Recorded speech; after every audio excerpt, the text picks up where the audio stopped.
Celebrating 4 years of talk like you've never heard it before, this is GABNET, the Great American Broadcast Network.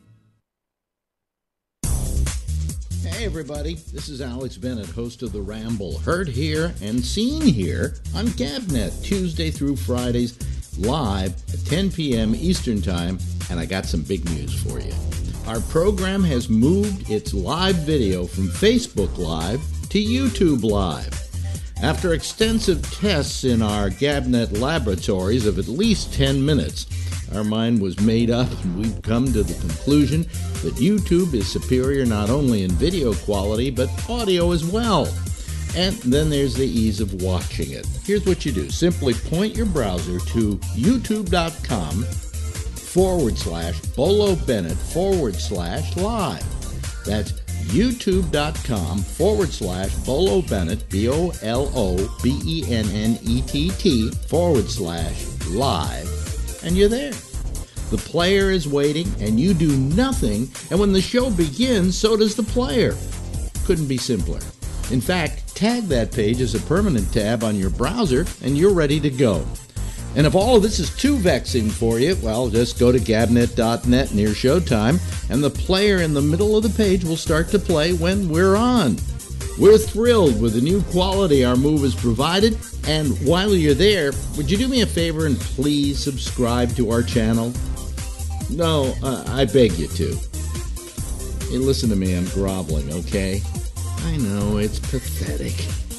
I'm sorry, I'm debasing myself, and I really shouldn't be. Please.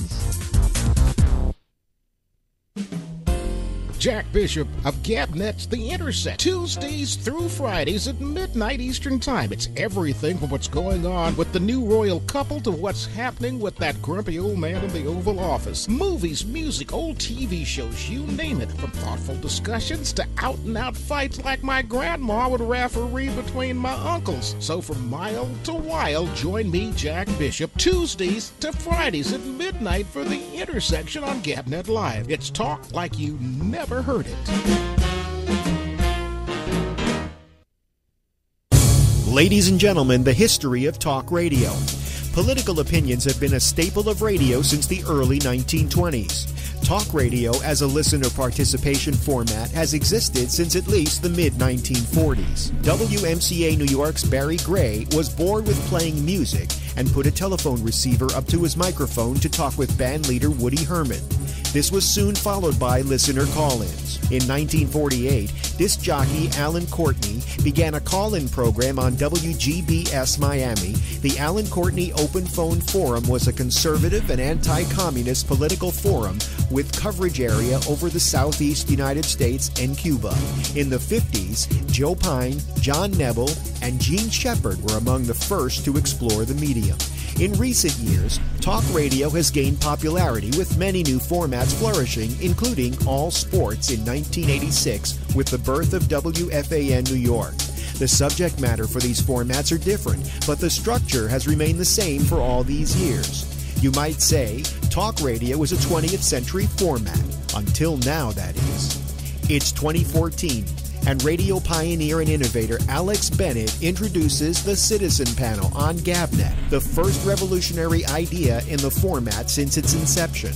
The Citizen Panel allows for an open discussion to take place between the host and many listeners all at the same time. Listeners claim that it's addictive, producing stimulating discussions on any topic from politics to movies and entertainment.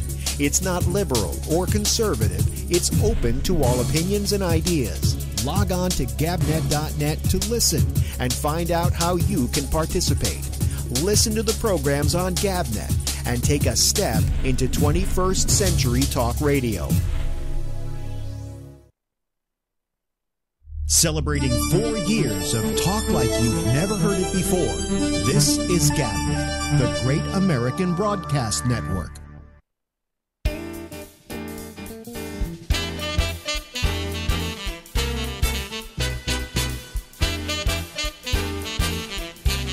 This is where I sing. Well,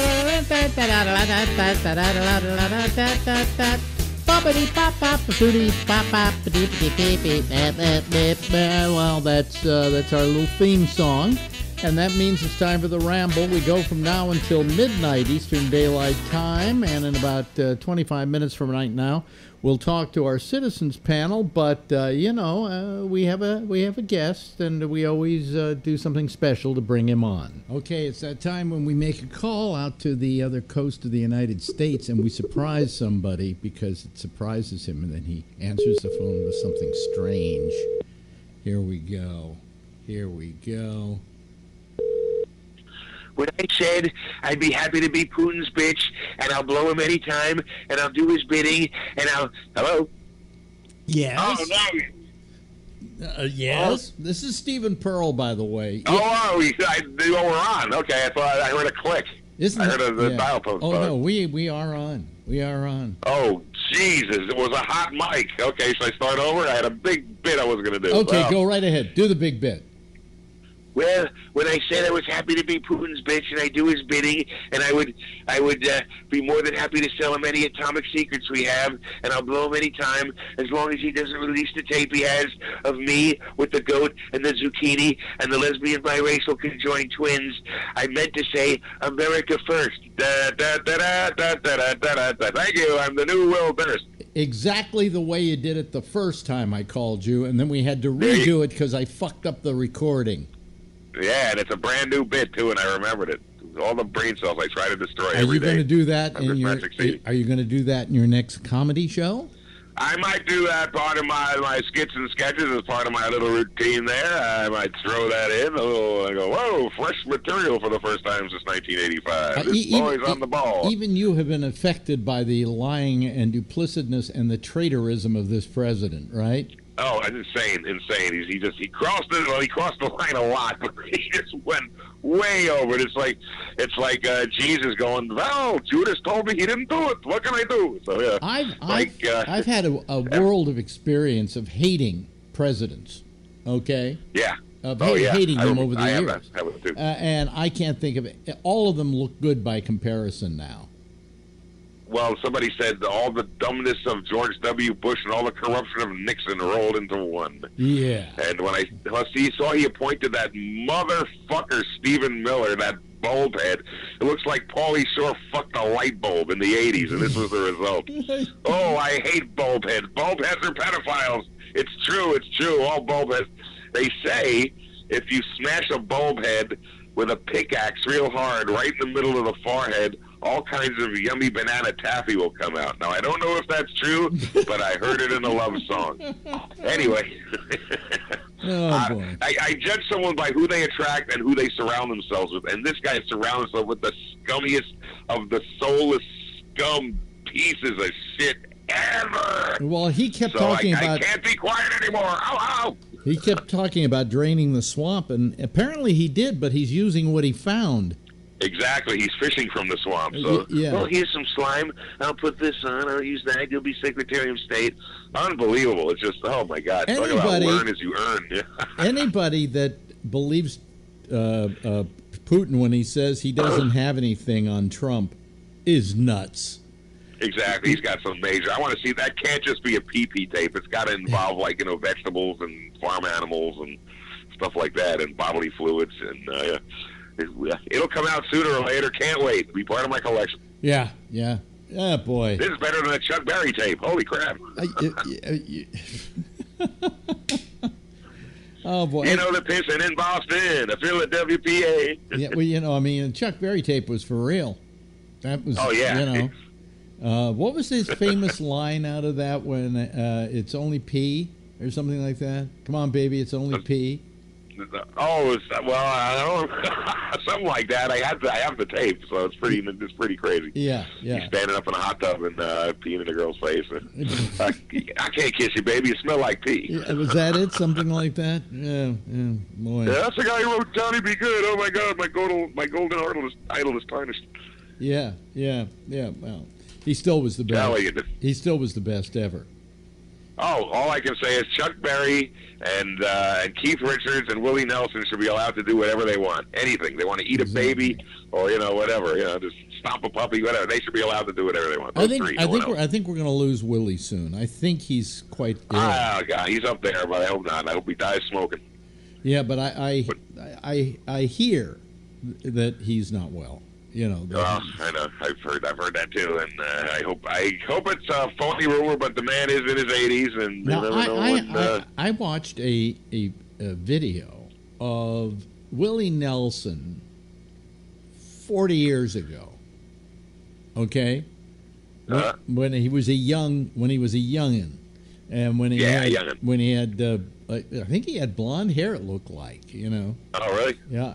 Was he clean cut, or did he have the shoulder length locks? He had the shoulder length locks, but he was clean cut, you know. Okay. And I was watching him, and I said, "There's something just not right here. That guitar has the same hole it has in it now." And you would think after 40 years of playing that same guitar, there just would be no guitar left. Well, part of that hole has lots of memories. When I sang for all the girls I loved before, and the wonderful thing, Ike Turner punched my guitar, and I'll never forget it. I wonder if he gets his guitar pre-worn out. Yeah, it's like those jeans they sell with the holes in them. I need a guitar that looks like it's been smashed up a bit. You want to see our Peter Townsend aisle? We got a whole ton of them here. Yeah, right here. But they're shards. They're just shards. Yeah. That's all they Here's are. our used Who merchandise. I think you'll find quite a bit here. I could never figure that out. You know, I mean, yeah, it was a great gimmick to smash your guitars on stage, but you are smashing the very thing that you use as an instrument. And I don't know if there's it was a gimmick. It was an anarchy thing. Let's see. I saw them do that back in 1968 when I saw the Who and the Doors. I heard they still smashed their instruments. I heard that they exchanged instruments before they did that. They played the cheap stuff or something? Yeah. They would start playing the cheap stuff, and then they would, set that on fire. Yeah. Well, what? Jimi Hendrix set his on fire. He went his. He set his on fire. Yeah. Yeah, it's a sacrifice, brother. Don't worry about it. Well, he's taking out sugar cubes, He probably thought he was setting Mitch Mitchell on fire. Now, by the I way, didn't know, man. Everything was fire. Earlier, when you were doing your impression of Trump, it sounded a lot like Reagan. Well, first you got to talk like Reagan, then you take it up and you make it more breathy and you lie a lot more. That's the best I can do. I'm not Rich Little. Yeah, well, what I'm saying is that are you recycling your impressions? Is that what you're doing? Yeah, that does. Yeah, you just what was it? Robin had a bit. You want to do George Bush Senior? You do John Wayne, and you tighten up your ass. So everything's kind of recycled. Yeah. What was it? I used to have one impression that I did, and I said there was an easy way of me to explain how to do it, but I can't remember now. Do you know what I was told by, Harry Shearer is, of course. Oh, sure. But Harry said to me once, I said, what is, how hard are impressions to do? He said, impressions are very hard to do when somebody's young. He said it's very hard to get a handle on their vocal styles because they haven't matured. But when they get old, you can do an impression of them. He said, like, we do the old Ronald Reagan. We don't do the young Ronald Reagan. Oh, no. You sound like a regular guy. We do the, all the people we do as old people. And, but then I met up with who's the guy who did Ren and Stimpy? He does voices for cartoons, and he said to me, what he was able to do is he did not Mo Howard. Who was the other? Mo Shemp, Curly? No, Larry. Hey Mo, Larry what Fine. do we do now? What do we do now? He did Larry Fine. As a young man. In fact, when he did Ren and Stimpy, when he did Ren, he was doing Larry Fine. Do a little Larry Fine, and you'll see he'll be doing Stimpy. Yeah. Oh, okay. Go ahead. Have to be very nasal, Mo. Hey, Mo, what do we do now? What do we do now? Exactly. But what he could do was he said that was the young Larry. He said, you want to hear the old Larry? And then he did the post-stroke Larry. He did the old Larry, and he was the only guy I knew who could do the young and the old. There's another guy, the guy who was on Second City. He used to do Bob Hope all the time. Dave Thomas. Dave Thomas. He could do. Yeah, wow. he could do Hope as a young man. And then he did a great Hope. He did a Hope just relaxing and speaking. Right. And, and then he could do Hope as an old man. Yeah, he did. It's right. He was great at both. Very difficult to do, and very difficult because in a lot of cases, like Hope was fully formed when he was younger. You could do an impression of him. You could do an impression of him. And as he got older, he just slowed down a little bit. Well, what is, right over there, Hey, Anita Ekberg, boy, she was wild. She was wild. The later Hope on the panel shows in the 70s. Yeah. So, The thing I loved about Harry Shearer is he did impressions nobody else did, like Wallace and Alan Fake, impressions nobody else did, and he did them so well. My God. Yeah. Who was it? Did I'm trying to think. Somebody. Oh, I'm out of it today. I can't remember anything. I can't even remember where I was going with that thought. Let me have you some need to more come to Joe and listen to Frank Sinatra singing the coffee song. You'll be right on top of it. Yeah. Anyway, you can also, you know what I hate, though, listening to? I think I've told you this before. I listen to Sinatra a lot on my iPhone. I mean, if something I put it on shuffle, and if something comes up and it's interesting, I listen to it. But if it's Sinatra, it's there. I keep clicking until I get to another Sinatra. And the saddest thing is I have a concert of him in Madrid in about 1986. Horrible. Just that off night, huh? Ghastly.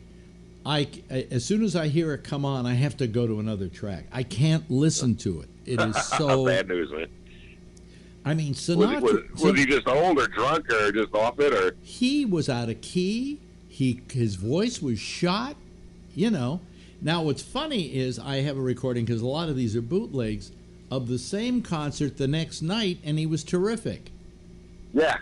Just he nailed it the next night. He fucked up the first night. He nailed it the second night. Any entertainer, it happens. But I'm telling you this Frank. now. In the old days when he was younger, he never fucked up. Oh no, because he wanted it, man. He had the eye of a tiger. No, but he wanted it bad, and he was amazing at it. He went on. The only thing he took serious in his life was his singing. It's the only thing he took seriously. And in a way, he didn't take it seriously enough, because were he to take it seriously enough, he would have taken better care of himself and his voice. Like Tony Bennett's gone on forever because Bennett didn't do anything to ruin that voice. No, he just he was Tony. He painted. I paint pictures instead of doing crack. It's much better for my voice and my head.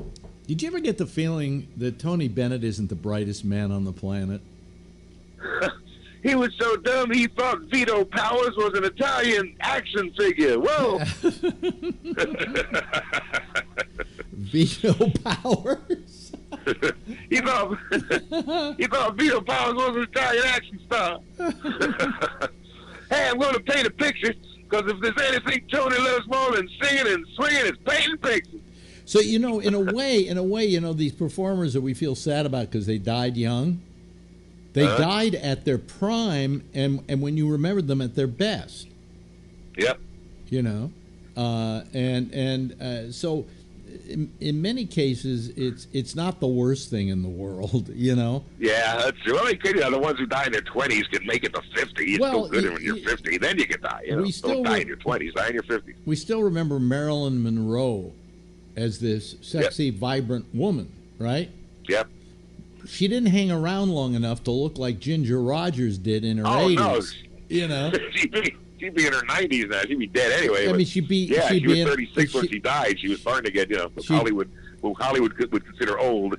She would have wound up being fat and trying to preserve her looks, all of that had she lived. And then we would have had a negative impression of Marilyn Monroe, because the last time we saw her was like the last time we saw Ginger Rogers, and you said, what happened to her? Exactly. She's not supposed to get old, and she did. Yep. You're supposed to get old. And if she lived, I could see Bobby Marilyn's here to see us. Tell that old bag we're not here. We're with Angelina Jolie. Gotta keep them young. James Dean was another one. The question is, how do you become an icon? Die young. Die very young. And so, therefore, the last impression they have of you is that look. You know. Yep, there you go. He never lived to be an old, wrinkly, bald. Dean's third failed attempted the comeback trail, and the Blob goes to Cleveland if he lives. Well, in San Francisco, I interviewed Mark Frost, who was the creator with David Lynch of Twin Peaks. And I said I had a bet with somebody that if James Dean were still alive, you would have hired him to be on Twin Peaks. He said, I would have made him the owner of the lodge. He didn't even think twice about it. He said, absolutely, he'd be one of the first people we hired. And that's what James Dean would be doing later on in his career, is Twin Peaks and some TV shows and some lousy movies. And if he'd be working, you know, once they get old, a lot of times they don't want you. He might just be on a game show or something. And then you look at him and say, can you believe he used to look good? You know, things like that. You should have seen him in the 50s, boy. I mean, Mickey Rooney went from kid actor to troll. You know? Yeah, he was like a little homeless guy. Hey, come on, you want to fight? I'll kick your ass. Exactly. Come on, you son of a bitch. Meet me at the Bowery, Avenue you are. Give me a drink. Amazing. Just amazing. But in other words, it's better if you die in your prime. You know, exactly. Then you become an icon. If you don't die in your prime, you're not an icon. Exactly. You're just an old person. Oh, I remember him. Wasn't he from the 40s or something? Yeah. I mean, if James Dean had lived and not died in that crash, probably today he would not be an icon. You know? He'd be a really old guy. I don't know what he'd be. He probably would have been like a De Niro, a really kick-ass actor, and then he would have gotten old and the parts would have stopped, and who knows what he'd be doing. I don't know that James Dean was that good an actor. Now, I have a friend of mine who essentially discovered James Dean, Jack Garfein, and I'm going to do an interview with him about his life after the concentration camps, which was the first interview I did with him. Yeah. And I want to ask him about James Dean, whether he really felt he was a good actor or not, because I never felt he was a particularly good actor. I thought he was an excellent actor. He just didn't, he put, like him and Dwayne Allman, they got killed the year before they got famous. So it's all in the timing. So. You know. I thought he was great in those three movies. And he also has one line in a Martin and Lewis movie you might not know. Sailor Beware, in which he is a second in a boxing match, right? Exactly, yeah. I think he says, hey, this guy's a pro or something like that. Well, I mean, I watched that movie, and he doesn't have credit in the film. No. And I watched the film, I went, that's James Dean. Yep, there he is. Yeah. Just a couple of men. Don Wilson was in it, too. I wonder if they hung out together. Come on, James, let's go and get some checks.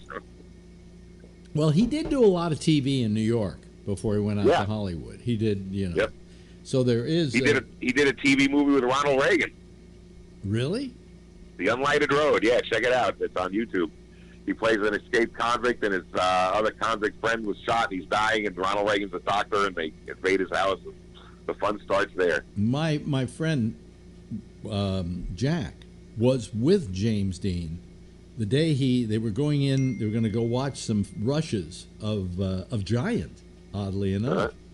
And James Dean shows up with this Porsche, I think it was. Was that what he died in? Was a Porsche, I think? Yeah, the little bastard, number 130. And he said, I'm just going up the coast with this thing. And Jack said to him, well, be careful. These cars can be dangerous.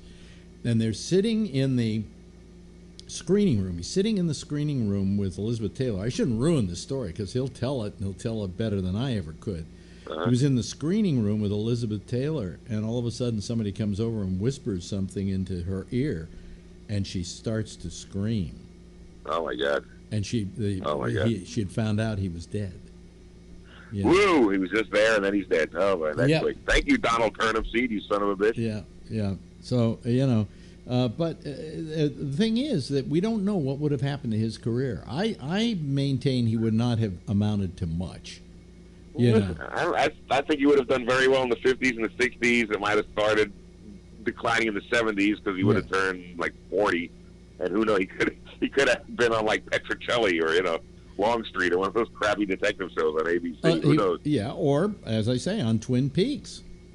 Twin Peaks. He could have been a producer or a director. Who knows? He was very ambitious. So who knows? Yeah. Well, it all. We'll never know. When we meet him on the other side, we'll say, "Hey, get your hands off Sal Mineo and tell me what would have happened." Yeah. But so that was he was one of those guys you just never know if he would have become the legend that he became. But he became a legend because he died. Yeah, of course. Because he died, and then the movies are going on. He's a young, good-looking cat. He could act, and then your image stops at a certain point, and that's the point at which you're remembered.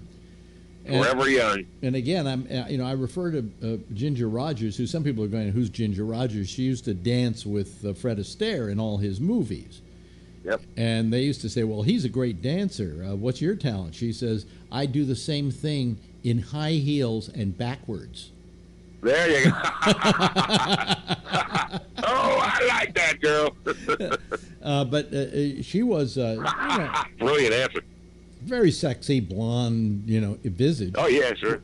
When she got older, I mean, I saw interviews with her, and I just go, oh my fucking God, this is. That happens. Look at Kathleen Turner. Some people age well, some people don't age well. It's just the toss of the old coin. Who knows? Yeah, well, I think some of them don't care. I mean, I think if Kathleen Turner wanted to remain vibrant, she would have done. Get the work done, girl. Get the work done. It looks like a wax mannequin like Wayne Newton does now, and Bruce Willis and Melanie Griffith and so many others. Yeah, she would have done it, So,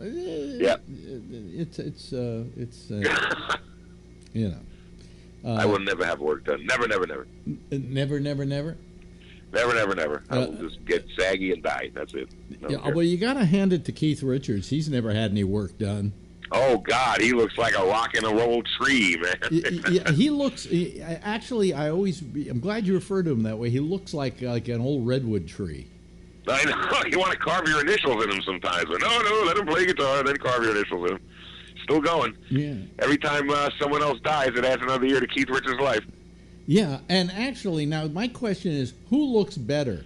Mick Jagger, with the work he's had done, okay, or Keith Richards, who obviously has had no work done? I would say Charlie Watts looks better than all of them, for one. Well, that's true, too. But, I mean, the thing about Richards is when faces get old like that, they start exuding a certain beauty. At least that's what I'm trying to tell myself. The etched lines are like experience. Each one represents an experience. I've had too many goddamn experiences here. You can see Keith Richards' life in his face. Everything that ever happened. It's amazing. Yeah. He's lived it. Yeah. It's like he's earned it. Yeah. And if he dies tomorrow, he'll still be a legend. Oh, what a life! He'll be a legend. He'll be a guy who dies old, and he'll be remembered for quite a while. I think he was just for living that long. Dare I say this? I think he was more important to the Rolling Stones than Mick Jagger. I don't know. They're both pretty, ham and eggs, bread and butter, all that stuff, black and white. You gotta have both. Yeah. Gotta have both. It wouldn't have worked with one or the other, so they just worked out the way it was supposed to work out. They still turn out albums. They still go on tour occasionally, and they should have stopped a while back. Is what? Yeah, I would have. I think Bill Wyman knew when to get out of it. So they still rock, but yeah, they still rock. But it's just like they're repeating themselves. Yeah, what's there to prove anymore? Yeah. And I've kind of liked it when I've heard Richards out on his own, doing his own stuff. Being free of that image. And there was a point at which I think Jagger tried to do a couple of albums on his own, too. Oh, yeah, She's the Boss and some other one. Yeah, and that didn't go too well. That didn't go too well. But, so I guess, he who becomes a legend must die young. And not always, Keith Richards, this old saying that we have to start thinking about what kind of world we're going to leave behind for Keith Richards. Yeah. I never heard that one. But I don't know who came up with it, but I like it. Makes a hell of a lot of fucking sense. Hey, listen. I saw it on the internet. It must be true. It must be true. Stephen, always fun talking with you. Always a joy, my friend. I wish we were in the same place. We'll have to compromise and meet in Wahoo, Nebraska or something and hang out. Do you ever get to New York? Not lately. The last time was with Robin, but someday I'll get back there. Yeah. Why'd you come out with Robin? Did you just? He was doing the play. He invited us out to stay with him for a few days, and we did. We did New York things, and we saw the play and this and that, and then we came home. So it was a lot of fun. Oh wow! Well, that was very Yeah, nice. come out, go food. So it was very nice of him to do that. I think he just wanted some friends around, and we left him alone during the day and just ran around this stuff. We saw the play and hung out with him. You know, it was good. And then I did your show then, and then I came home. Ladies and gentlemen, the wonderful Stephen Pearl. Thanks, Stephen. Thank you very much, my friend. We will be talking to you very soon. Celebrating 4 years of talk like you've never heard it before. This is GABNET, the Great American Broadcast Network. Yeah, hold on a second, folks. I was busy in other rooms doing other things, trying to get things going, and I just did it at the last minute. And then I realized I didn't have a hat on, and I didn't have my earphones in, but we did it. Well, here we are, folks, and I don't know what kind of a show we're going to have tonight, to be honest with you, because Phil isn't going to be here, and neither is Patrick. So, and that doesn't mean that we aren't going to have some good people, but we have to wait and see. If we don't have enough by, say, 11 o'clock, I'm going to go to bed early. Got a big day tomorrow. By the way, let me turn on the phones here and see if anybody, how can I get them to call if they won't, if the lines aren't open? Okay. The lines are now officially open. Let me see here. Is there anybody out there yet? None of the people that I normally have on the list here have their lights lit up. So who knows? Who knows? Oh boy, I've been having this. I've been having this numb feet thing going on. See, the feet don't look unhealthy. I don't think. But it hurts. And it hurts a lot when I sit down, and it hurts a lot when I'm walking, and it has something to do, according to the doctor, with a nerve. I have arthritis in my spine, and it's pinching a nerve. That's what the literature says. So I've been dealing with this, and it's not fun. It makes me cranky. Okay. And I don't want it to make me cranky, because that's what happens. See, you wonder why old people are like grouchy. They're not they're grouchy because they're in pain most of the day with one thing or another. So, But anyway, we need people to call, and if they don't, I'm holding out hope that, number one, some of you people out there who never ever call will call tonight, and learn what a wonderful experience this is. Learn all the wonders of the experience. And if you don't know how to get a hold of us, you go over to gabnet.net. That's GABNET.net. Well, here comes Scott Boddicker. We can always count on him. And you go over to gabnet.net, and over on the right-hand side of the page is all the information you'd ever need to know about how to be part of the citizen panel. It's that simple, isn't it, Scott? It's very simple. God knows you've been doing it for what? How many years now? 3? 3? Yeah. Maybe. Yeah. Could be. Yeah. It's a little scary at first. It is. How is it scary? Well, you're a legend. You are a legend. Yeah, but in radio land, man. Come on. There are people out there who don't know that I'm a legend, and you're only. I'm a legend to a certain generation. Okay. I was talking about that with Stephen Pearl, about how people like James Dean are legends to a certain amount of people, but the guy only did 3 movies. And then he died, and his image was written in history. You didn't get to see him get old or anything else, So how old was he when he died? Like 24, 25? Something like that, yeah. Yeah. So anyway, I'm grouchy tonight. My back is killing me. I got a thing back here. My back is hurting me. You got arthritis. No, you ever get a backache? And then it just goes on for days and days and days. And then it seems like it's getting better. And then you go to sleep one night and you wake up and it's all torqued again. Yeah. Well, tomorrow I'm going to the physical therapist, but that's for my feet, not for my back. So, you know. Well, maybe I'll have him. Your back to get the thing, the nerve, right? Well, the nerve is the nerve is at the base of my spine. Yeah, so he's going to have to, you're going to have to do some stretches or torques or what. I don't know what, but yeah.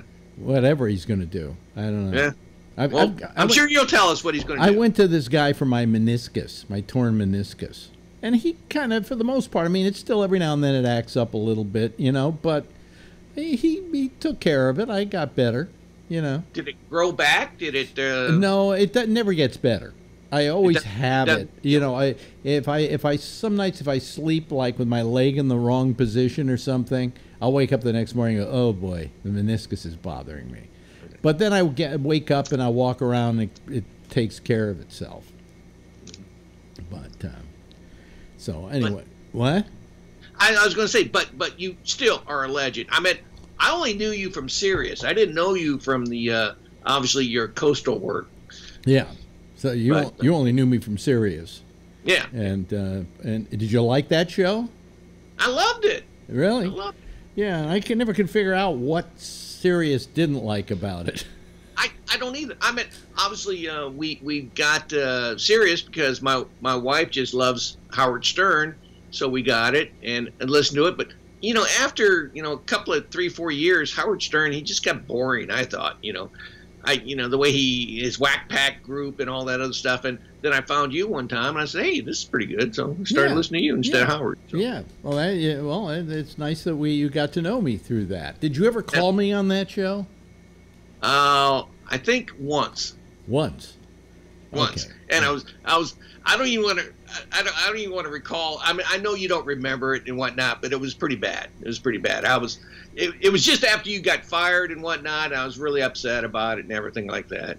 And I talked to Albert and whatnot. Too, and, really? Oh, you mean it was after I got I announced I was getting fired? We knew you were leaving. We knew you were.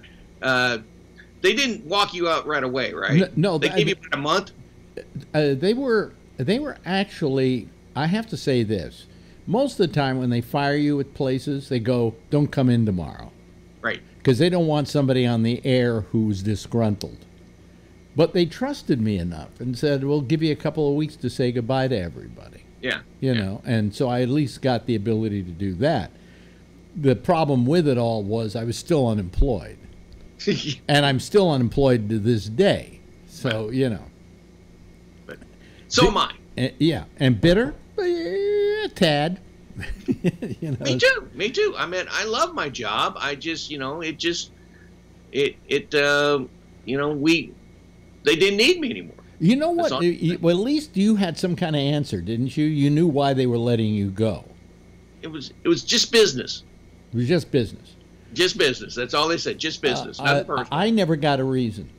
Yeah. I was just told it's not my fault.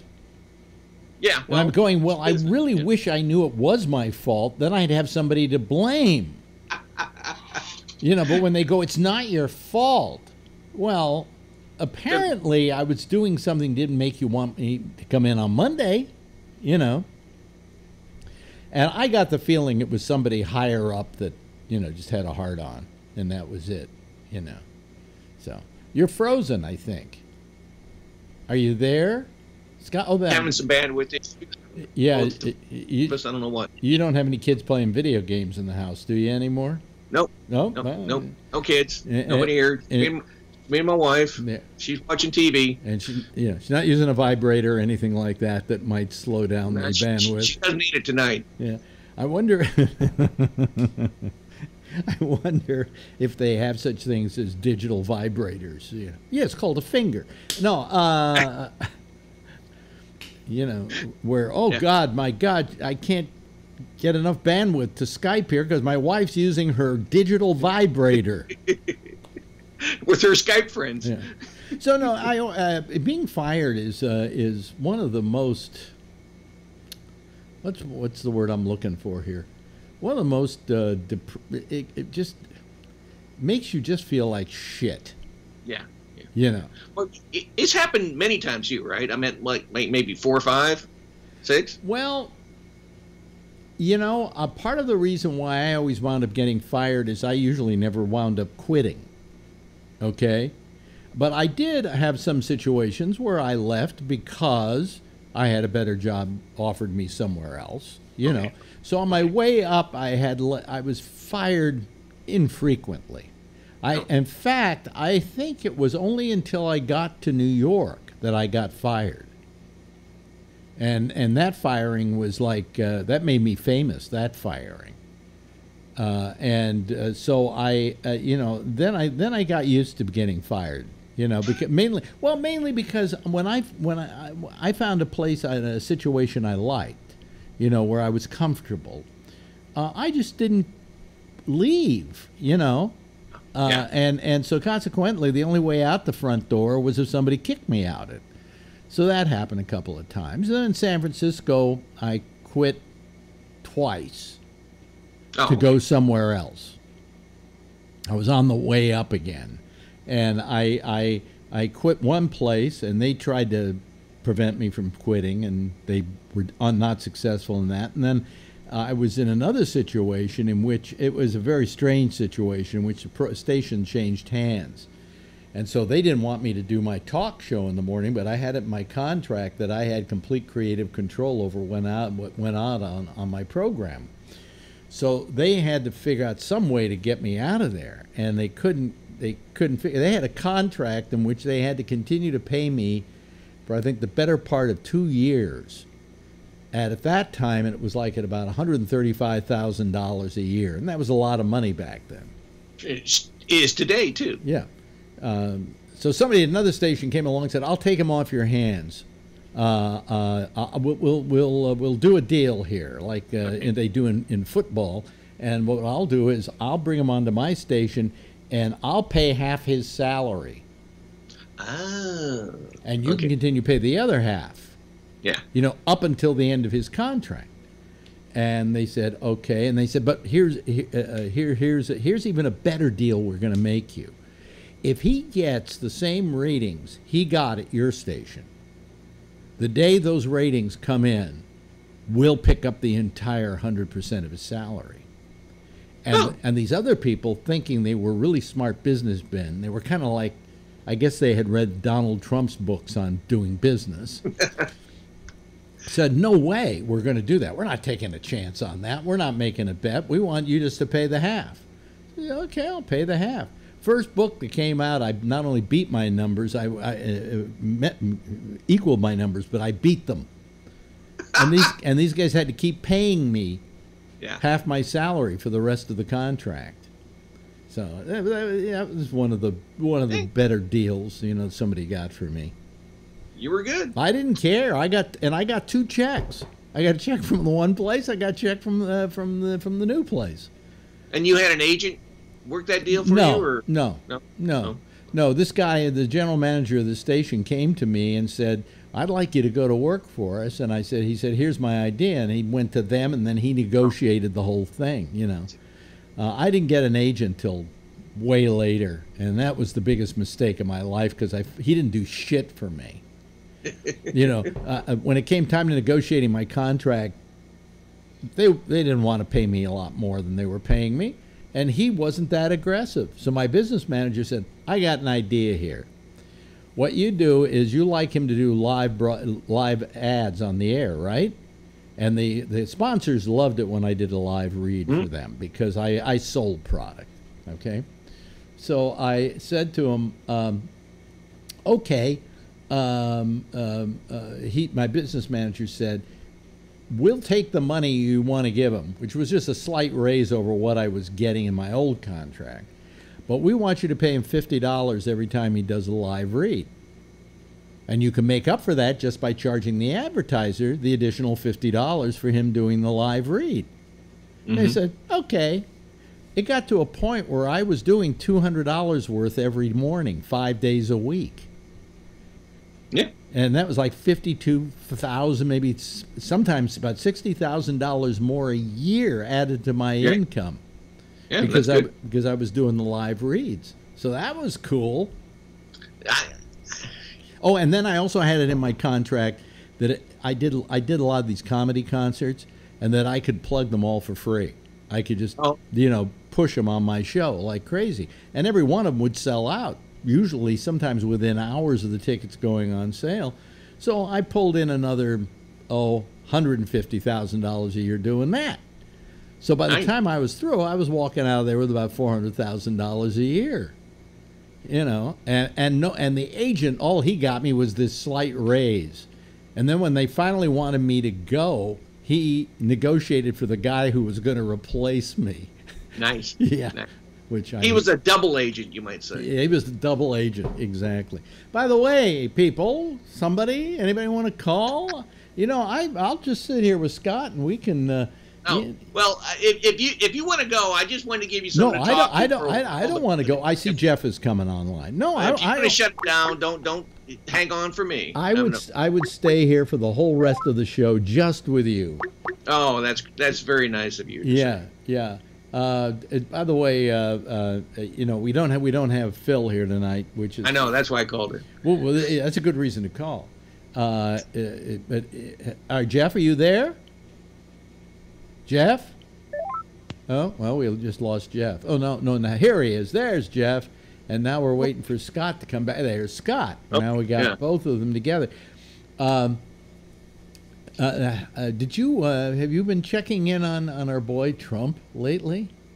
Did you didn't hear the breaking news half hour ago, did you? No, what? Oh, it was the New York Times released a story that says in 2017. Yes, two weeks before Trump was inaugurated, like January 6th or so. Yeah. He was given irrefutable information that Vlad Putin ordered all this cyber stuff. Yeah, I saw that. Oh, you did see that? Yeah. Okay. And so he already knew about it. Hi there, Ray. Ray's out walking his dog again. There he is. No dog right now because I'm walking to the gym. You're walking to the gym. Oh, okay. Yeah. Anyway, it is amazing to me what a fucking liar this guy has turned out to be. I mean, and I'm saying turned out to be because in no one's imagination would you imagine a scenario in which somebody would lie this openly. And this, you know, and every day he changes his story. You know, and I can't believe that even the people who are for him are stupid enough to follow him through all of this.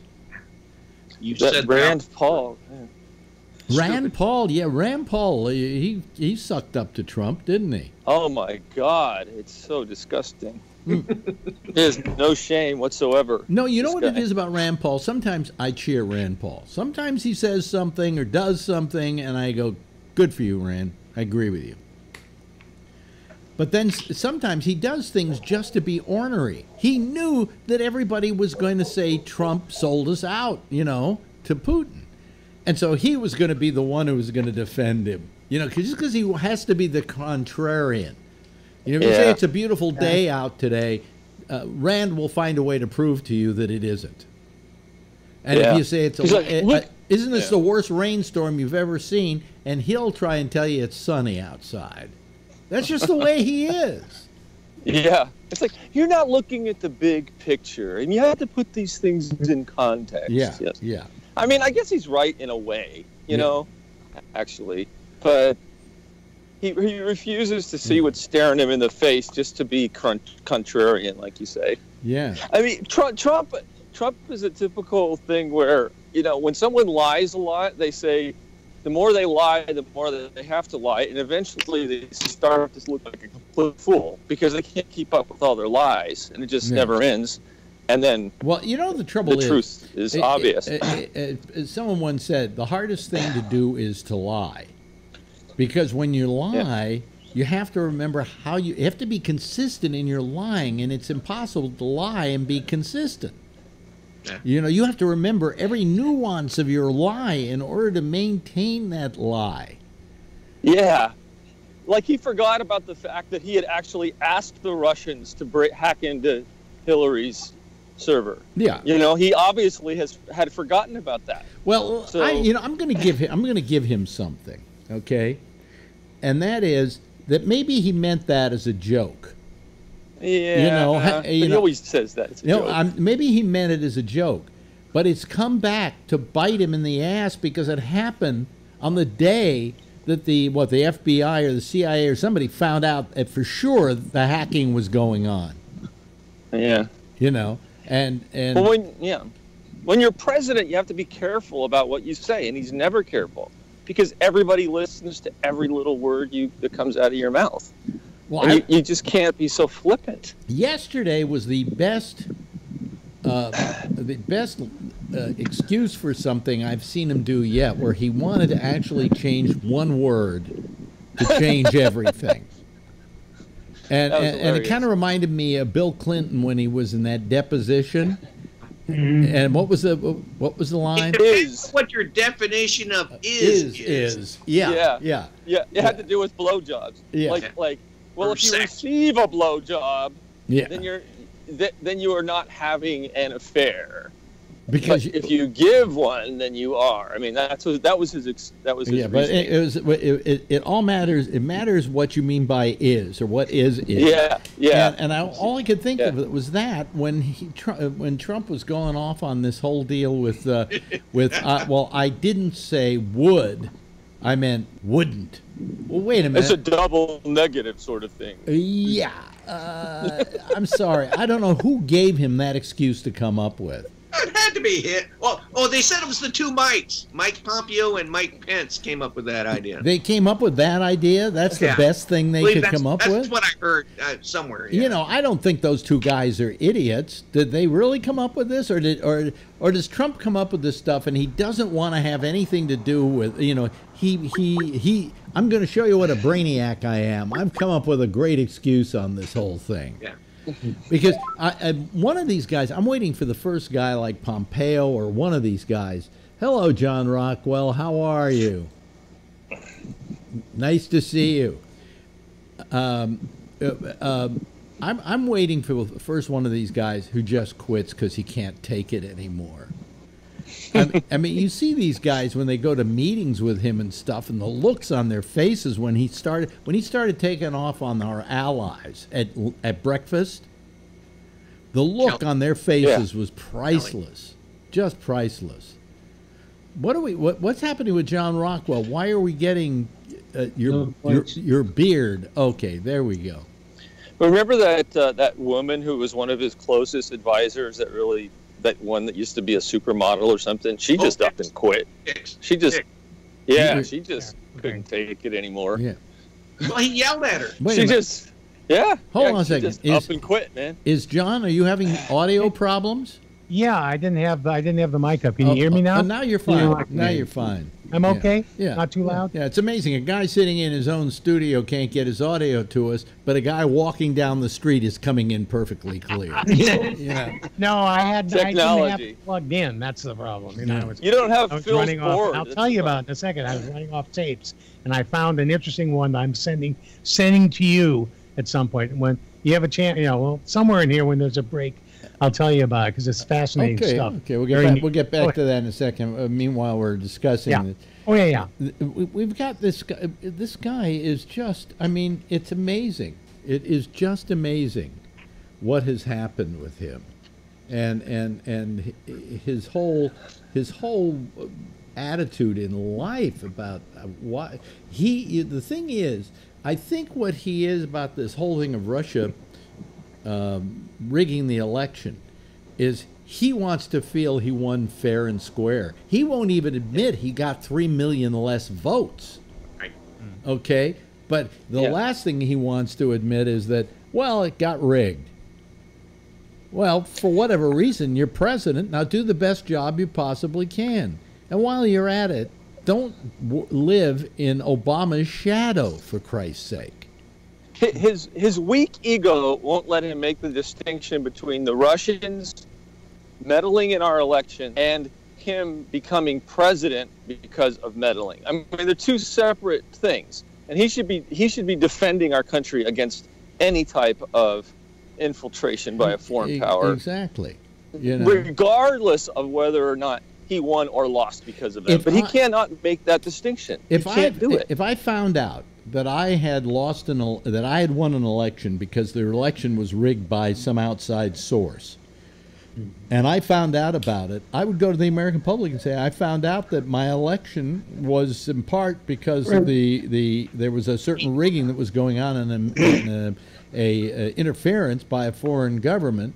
And while I'm not going to resign because of that, because there's still some question as to how much interference there was, I just wanted to let you know, but I'm going to try and be the best president I can and not have any of you feel disappointed that I got elected president.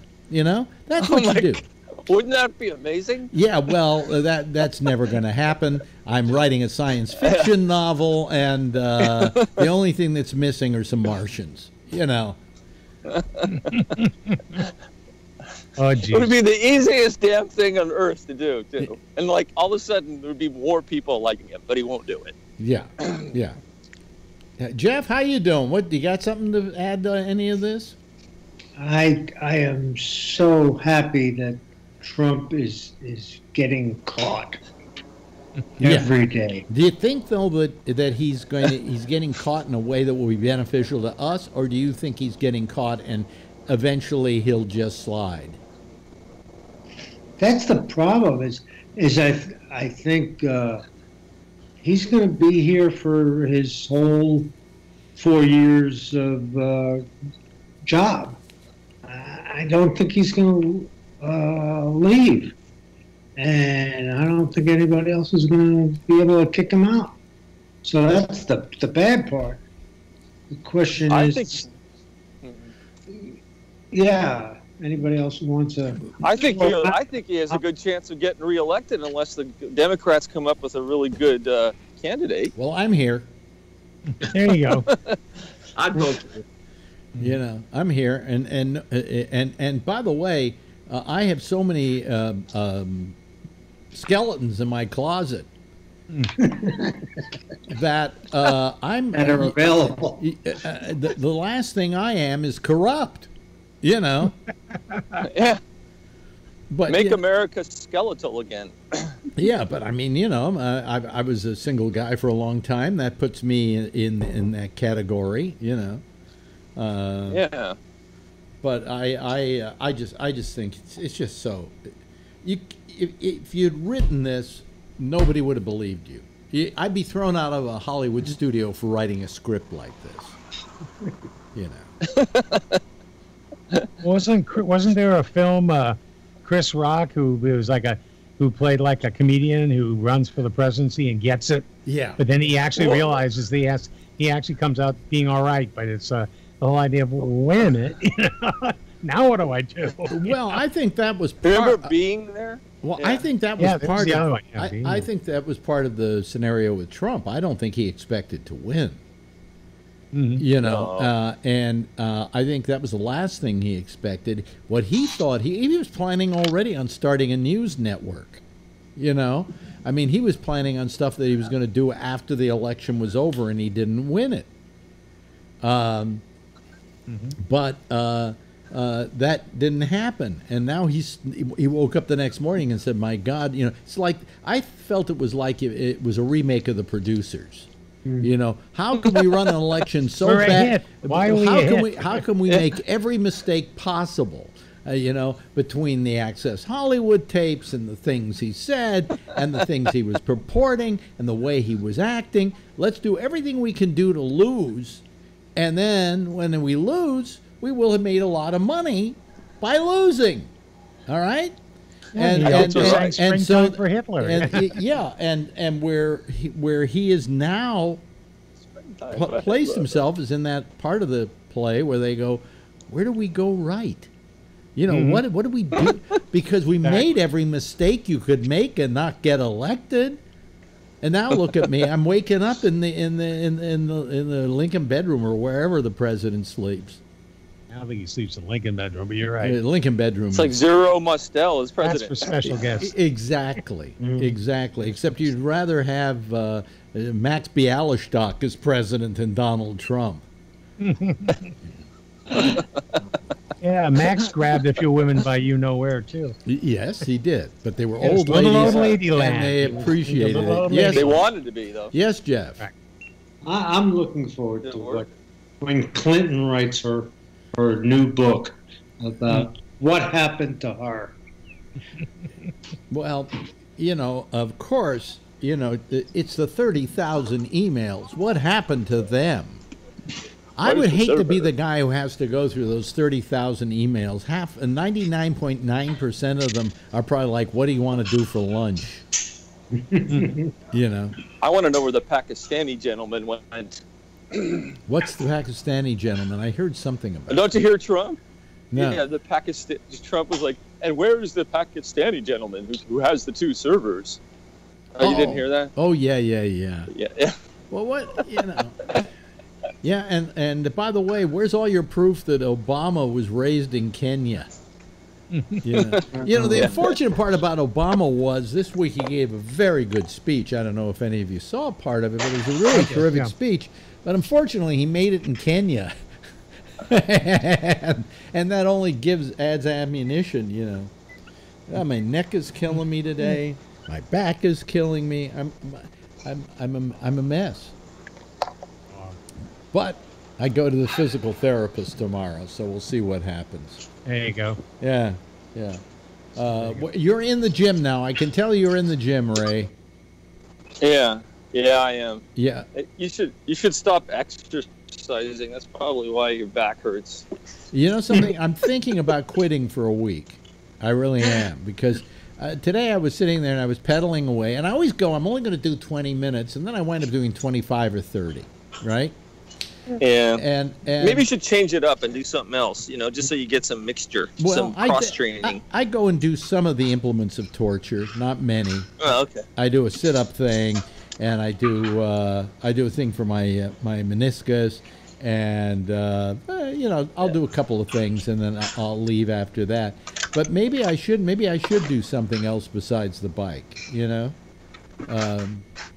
It might be a little bit too repetitive, you know, repetitive motion injuries. You can get them on a bike pretty easy. Really? Yeah.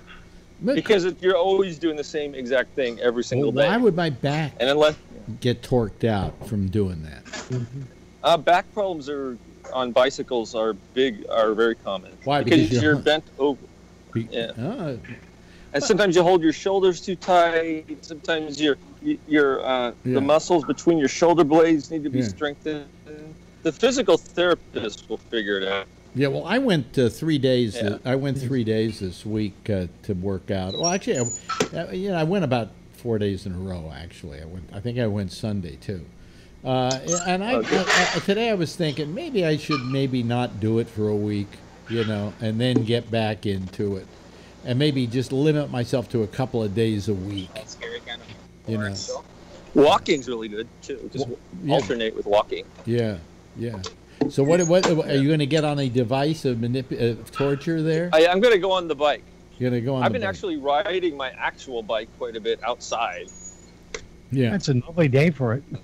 Yeah. Today I was too tired. Yeah, you kind of too late. Yeah. Can you show us a picture of what the bicycle looks like? Yeah, sure. Yeah. Yeah, it's let me see if I can turn this around here. Let's see here. There we go. Oh, there's the implement of torture. Oh, so you have that's kind of like It's a spinner. Yeah. It's a spinner, and then do you have some readouts? Do you have some readouts there? No, it's just a regular. No, it's just there's the handlebars. Oh, I see. Okay, because I have readouts for my heart rate, which I never. I have. I look over. No, they have that here. They have that here. I look over right here, but I use my watch. Wow. I look over at other people who are using the bikes like I am, and they're going at the same speed I am, and they've got the heart rate up around. I've got my heart rate up around 100. I look over at them. They're going like bunny rabbits. They got like 150 as their heart rate. Now, well, how do you get your heart rate up? Well, it depends on age. So your maximum heart rate decreases the older you get. Really? Yeah. Really? I don't know why. It just does. Sucks. Well, yeah, getting old sucks. right? Yeah, I know. But for some reason, your maximum heart rate goes down every single year, like after you're 25 or something. Although Jeff is an example of why getting old doesn't suck. You look like you're pretty happy with being the age you are. What? It's torture.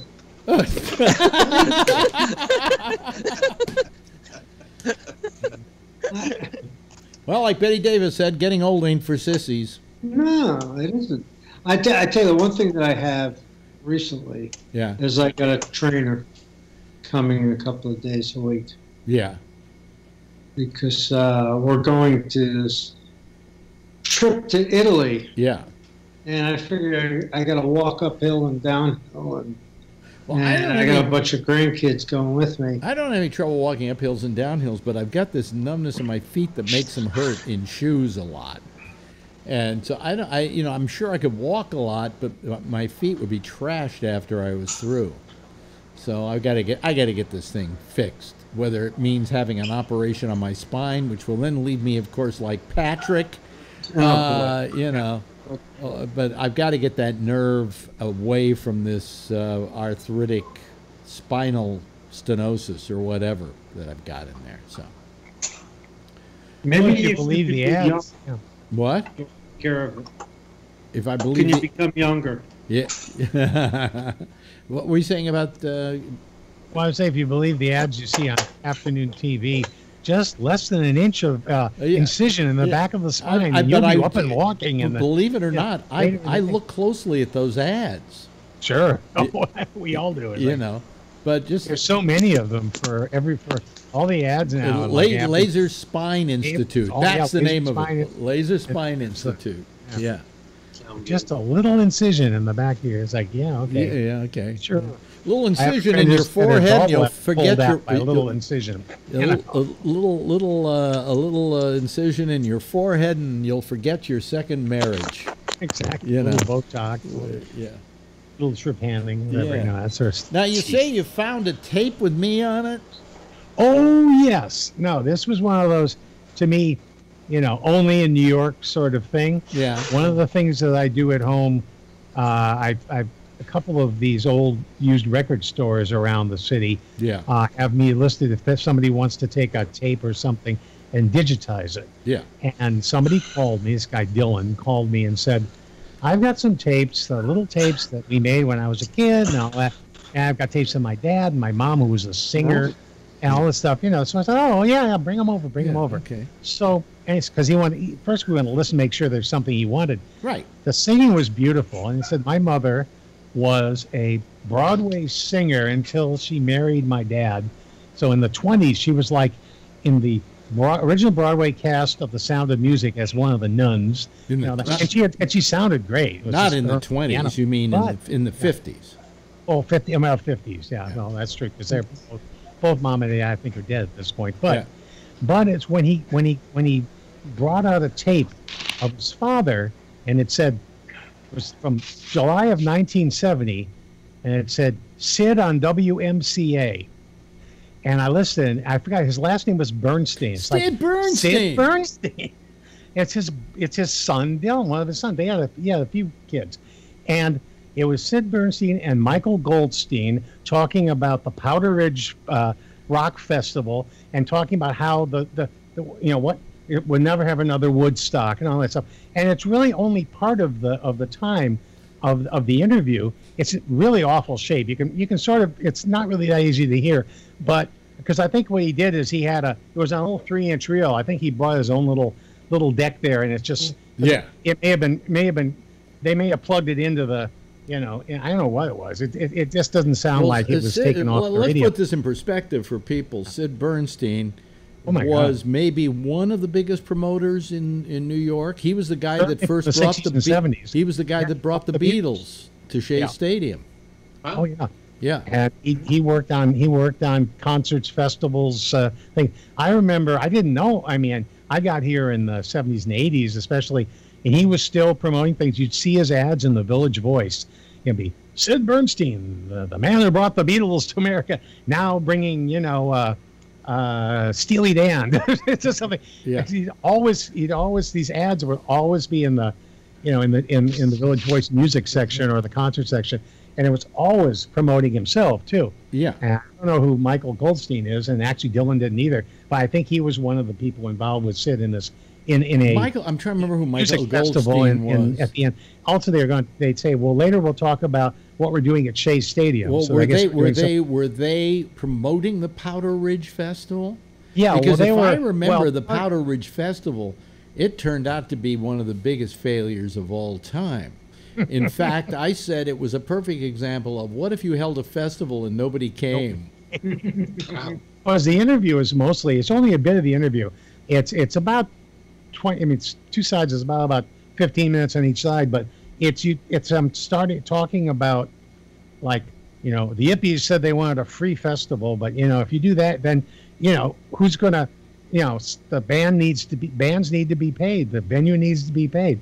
You can't make it a free festival. You're not going to, well, how about Woodstock? Well, Woodstock, it ended up being one because so many people showed up. Woodstock was the biggest Set up mistake. For 25,000, you get 250,000. Woodstock was the biggest mistake of all time. Oh, they say the same thing on here. Yeah, but because it was such a colossal clusterfuck, it had the filming they were doing had commercial value, and the recording they did had certainly commercial the film value. the film and the record went all over the place. But prior to that, I mean, I was there when finally Bill Graham suggested they build a moat and set it on fire, and that would keep people from coming in. And they were trying to figure out how to stop this influx of people, because it was like, I was there and it was already, about 500,000 people there, and supposedly there were still 1 million on their way. And they had to say, go home, don't come. We're not letting anybody else in. And it turned into, as I say, this huge clusterfuck, which after it was all over and everybody came down off their individual drugs and they saw the mess that they had on their hands, they suddenly realized they also had been filming the thing and they've been recording the thing, and the thing had gotten to be big news and a major sociological event, and really when they made the money was after the fact. But they lost money big time on the festival itself. I mean, you forget. It was called the Woodstock Festival, but it was held it was held in Bethel, New York. Yeah. Now, why wasn't it in Woodstock? Well, because the city of Woodstock said, you're not doing the festival here, and kicked them out weeks beforehand, and they had to move to this Max Yasgur's farm, in Bethel. And were any of you there? I was there. Were you there, Alan? Yeah. I was just a little kid. I actually had a car on the premises. I was allowed to bring a car in. There you go. And so I was in the press tent, and I was in. It was comfortable for me, but I had to leave after one night because one day, because I had to get back to New York to do my radio show, because the radio station wouldn't let me put a line into the Woodstock Festival, which I had the rights to do. They said I could do it, so I could do my show from there, which if they had put a line in there, they could have made a fortune that weekend by suddenly doing reports to the rest of the country from the Woodstock Festival. Right. So I had to go back to New York, and Paul Krasner had to go back to New York, so I drove him back. And the reason he had to go back is he wanted to get laid, and he was going. I was going with this TV star, this TV soap opera star, so we left after about being there for most of the first day. Yes. My friend was there. Yeah. And he's still there. Oh, really? He lives in Woodstock now. Never left. Yeah, never left. He never left. Never left. Yeah. I was watching back home in Chicago. I had friends, the college friends of mine, that said, "Oh, we're going to this thing," because they lived in New England or lived around. So we're going to go. It's one of you should come. I'm like, well, I don't know. I got to work and whatever. I was doing, So I see the reports on TV, and I'm like, boy, am I glad I'm not there. All that mud and rain and 500,000 people pushing in. Where do you go to the bathroom? It's, oh, God, I'm so glad I didn't do it. Of course, then when I get back to college in the fall, the 2 or 3 people that did go were like, we've seen God. Yeah, we were at Woodstock. They heard Hendrix. I mean, I understand that, but no. I'm very glad I didn't go. I was in back of the main stage. They had a tent. They had a press tent. And I was hanging out with Abby and Jerry Rubin, and I think maybe it was Phil Oakes there. I can't remember. We're all. I love telling this story. I've told it a dozen times, but it's always worth telling. We're back in the press tent, and Abby's back there, and we're all stoned out of our fucking minds, and we're joking with each other.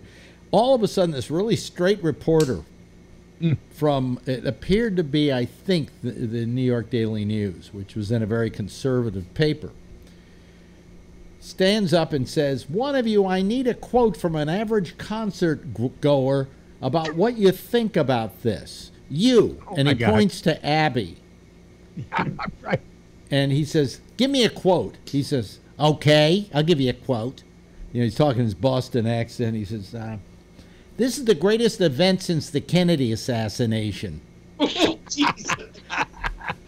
Now, the funny part about this is the guy wrote it down, probably. The writer doesn't bat an eyelash. He starts typing. I wonder if it got in. I don't think it did. He didn't know who he was asking. My screen froze. The greatest event since what? What did he say it was? The Kennedy assassination. Since the Kennedy assassination. Oh, my God. Well, remember, Alex, back in the Midnight Blue days, one of our Speak Your Peace questions was, where did you lose your virginity? Well, Speak Your and Peace. And our friend Gene wait a minute. said, I lost it. Yeah, go ahead. Well, first, let me say that Speak Your Peace was a segment we did in which we would ask a group of people a sex question.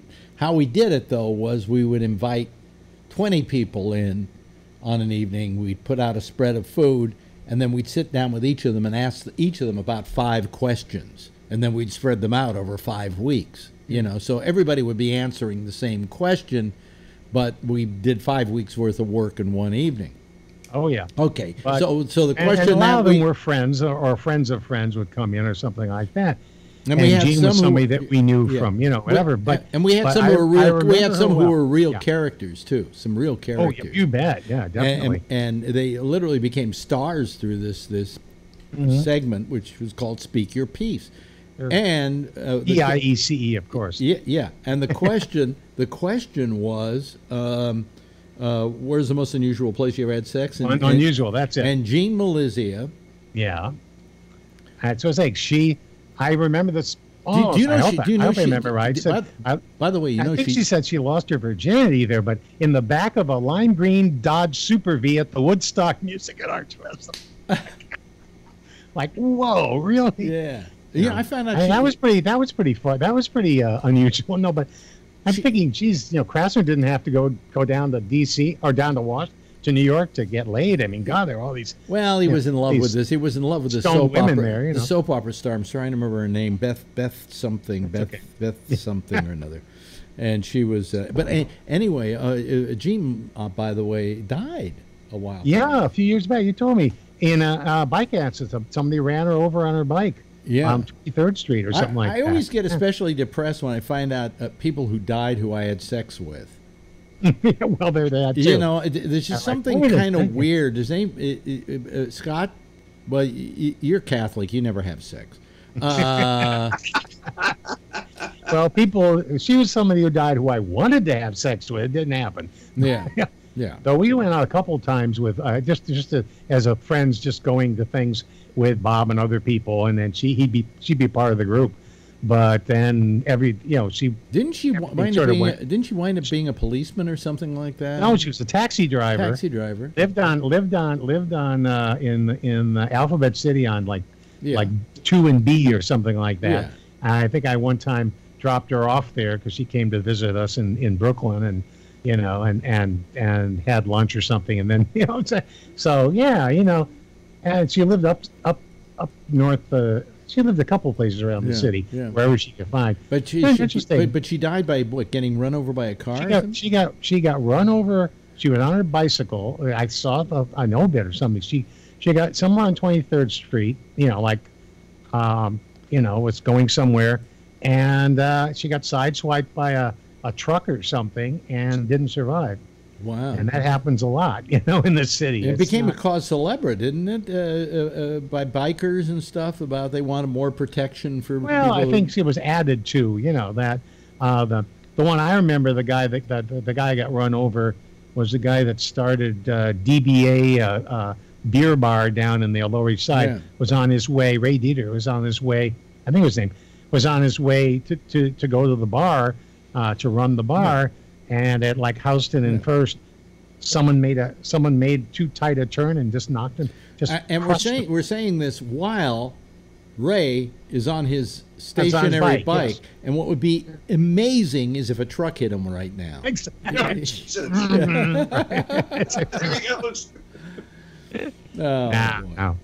I'm indoors. Well, That would be amazing. Okay, come to the window. There's a window right here. there you go. Exactly. You know something? It's funny, but I hear you're out of breath, right? I must be doing that biking thing all wrong. Because Well, my heart rate's at 145. But I never can get it up past 110. You have to work your ass off.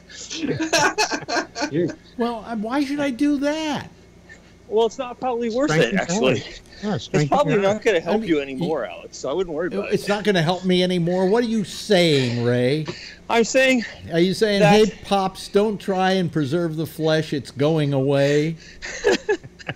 No, I mean, you should work your way up slowly till it's not like something that's going to kill you. Also, you have to figure out what your max heart rate is at your age. Oh, my maximum, for most people, the maximum heart rate, 80. no, at my age, 8%. the maximum heart rate for most people is 0. 0, yeah. No, back in March, after a couple of days of realizing that my heart rate was about 140 and not going down when I'd lie down to go to bed, I went in to my cardiologist who took me down to the, and basically I spent a day at Mount Sinai getting electroshock and the whole thing. I've been fine ever since. I'm down to like 80 or something like that. Yeah. But she wants to put a monitor thing on me next month for a couple of weeks just to sort of see how I am over time. Yeah. But, it was weird though. It was just boom, boom, boom, boom, boom, boom, and it didn't slow down or anything. That's basically a fibrillation. It's a flutter. Yeah, and they defibrillate it by attaching. Because it was fast though. Yeah. They said, well, do you feel out of breath? No, because of course it's pumping blood, So I'm not, if it was the other way around, if it was like an erratic heartbeat or something, probably I'd feel out of breath. I had that happen a couple of years ago, and I had fluid all around, But this was nothing. Here we go again, folks. It's Alex Bennett's waiting room. Exactly. It's God's waiting room. Yeah, exactly. Yeah. Anyway, anyway, where were we? Let me see here. What else is there to talk about? There's enough with Trump. I mean, you can go on forever about that car wreck. Thing is, there's almost nothing else everybody's talking about anyway at this point, because it's just so overwhelming. I hope we survive it. Yeah. I don't think we're going to survive it. We're going to survive it, but we're not going to survive it. In other words, there's going to be enough damage done in the 4 years that if he isn't reelected, we've already lost the rest of the world, and nobody feels sorry for us because we elected this guy. Right. Oh, listen, he's hard on ourselves. I never pant. I never run out of breath. I guess I'm doing it all wrong. Well, you gotta I don't know, man. You gotta rev it up and push really hard. Really? Mm-hmm. Yeah. So I only take it up to about a resistance of 5. Yeah. See, I'm putting it way up high, and I'm I'm pedaling almost as hard as I can. Yeah. So how high is it? Oh, he's dead. He's dead. Yeah. How high is it? It's the Wi-Fi here that sucks. I turned off the Wi-Fi. Yeah. How high is what? How high is your resistance? Is your resistance on the bike? Oh, I don't know because I don't have their machine on here. Let me see. Power. My power is 200. 20, and I'm at 60 RPM. No, 316 is my power now. Your power? Yeah. This isn't like this isn't like a life cycle. Yeah. This actually measures your pedaling power. Yeah, well, how much I do about 90 RPM, you know. That's good. Yeah. Yeah, I'm at like 70 right now. I really wish that I lived in a town where I could go biking. You know, I really don't want to take a bicycle out on the streets of New York. You know, not after the stories we heard tonight, you know, about... Yeah, right. I have friends who do the Central Park thing, but they're they're fast bikers, but they now want to have a 25-mile-an-hour speed limit on bicycles going around Park Drive and Central Park. Really? And the real pro guys with the lightweight bikes and the helmets and everything are a lot faster than 25 miles per hour. You know what I really miss about New York? Now, correct me if I'm wrong on this, but there's no traffic going through Central Park. Not anymore. There's traffic going across. Only 72nd Street, I think, is the only one that's going to and that goes. And that goes in a driveway that goes under the park. Well, not 72nd, but 86th and 68th, 66th. Yeah. Too. But 72nd, I think you still can go through. I used to love it when I'd say to the cab driver, "Hey, cab driver, I'm going home. Let's go through the park." Yeah, I did that for a still do while. that in Golden Gate Park. Yeah, but you can't do it in Central Park.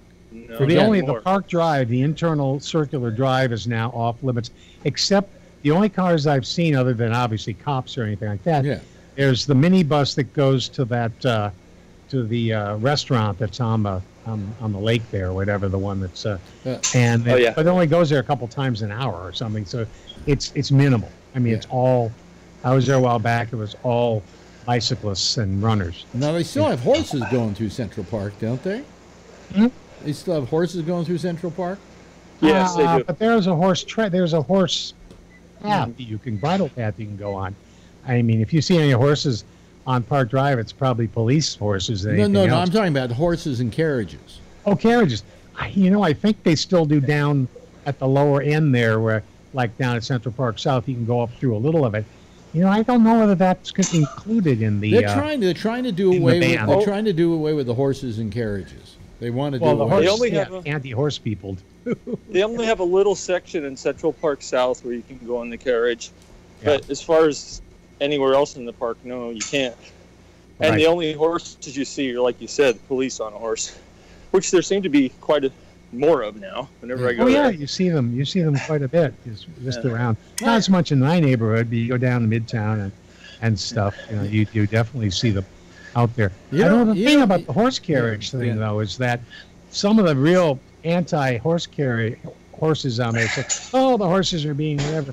They shouldn't be on the street, but there's an ulterior motive, because a lot of them are paid by real estate people who want those old horse stables on the Upper West Side that could be big bucks to reconvert into housing.